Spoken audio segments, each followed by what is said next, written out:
This is the fifth entry in a series of reviews I've written discussing my thoughts on the Game Awards nominees for Game of the Year in 2020.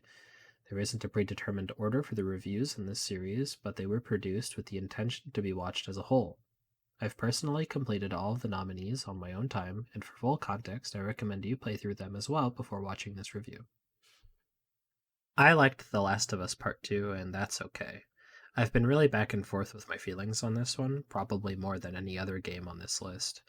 At first, I loved it. I played it through 3 separate times, even on the game's hardest difficulty available at launch. But over time, I was left to stew with my thoughts, and my feelings, particularly on those aspects tied to the studio's developmental legacy, began to shift and turn.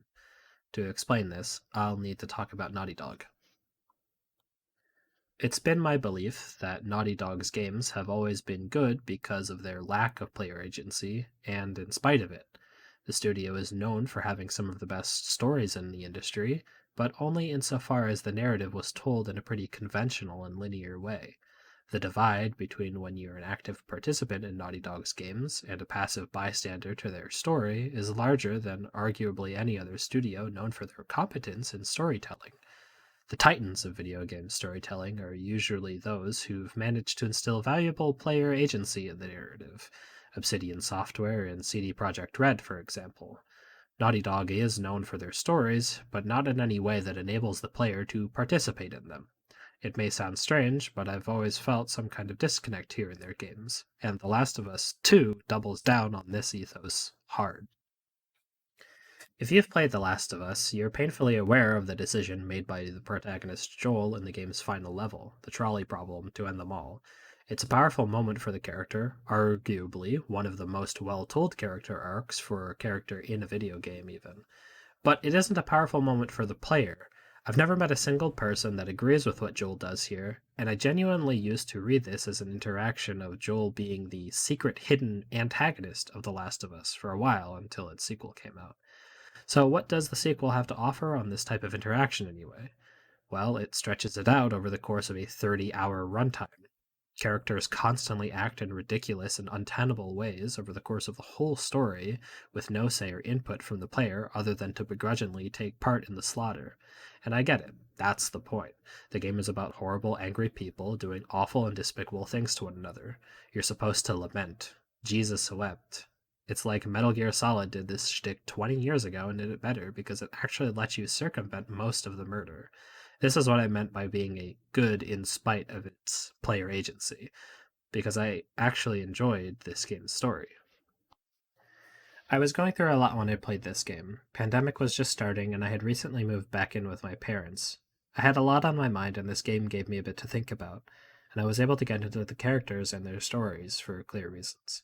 Ellie's arc about coming to terms with her feelings for her surrogate father was an interesting, unexpected, and compelling place to take the character, while the introduction of Abby was an element I had actually greatly been looking forward to, since her half of the campaign ended up adding so much to the stories and setting I'd grown to love since the last game.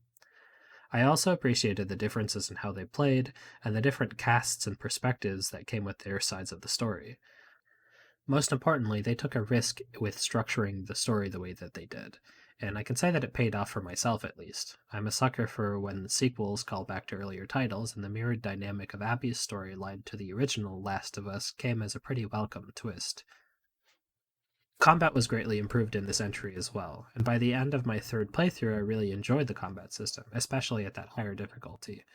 A lot of times I would run clear out of ammo and equipment, having to pull together every dirty rag, shard of glass, or plastic bottle and turn them just into the right type of gear, and if I didn't, it was a death sentence. I loved it. By the end of the game, Ellie really feels like this desperate, angry husk of a person, crawling through mud to puncture the jugular of an unsuspecting rattler with her rusty switchblade. It's a lot of fun. This does come with the unfortunate caveat that the attempt to humanize enemies by having them squirm and holler in fear, calling out for their comrades, was basically a wasted effort. It really just made everything a lot funnier. I got used to waiting for them to repeat the name they just called out a couple of encounters prior. As far as I'm concerned, though, when it comes to a slower paced, third person action survival shooter, this is as good as we have so far. I'm hoping that with time I can come around on this game again, because it really was a positive experience for me. I enjoyed the story and the gameplay, but it just stings knowing that they're likely never going to take full advantage of what games can offer with the ethos the studio currently takes. Taken at face value, though, there's a lot to love about this title to me, and I had a great time with it. Is it the be all end all PS4 masterpiece it's marketed as? Definitely not. But if you're looking for a nice linear experience with some tight, satisfying combat, you really can't go wrong.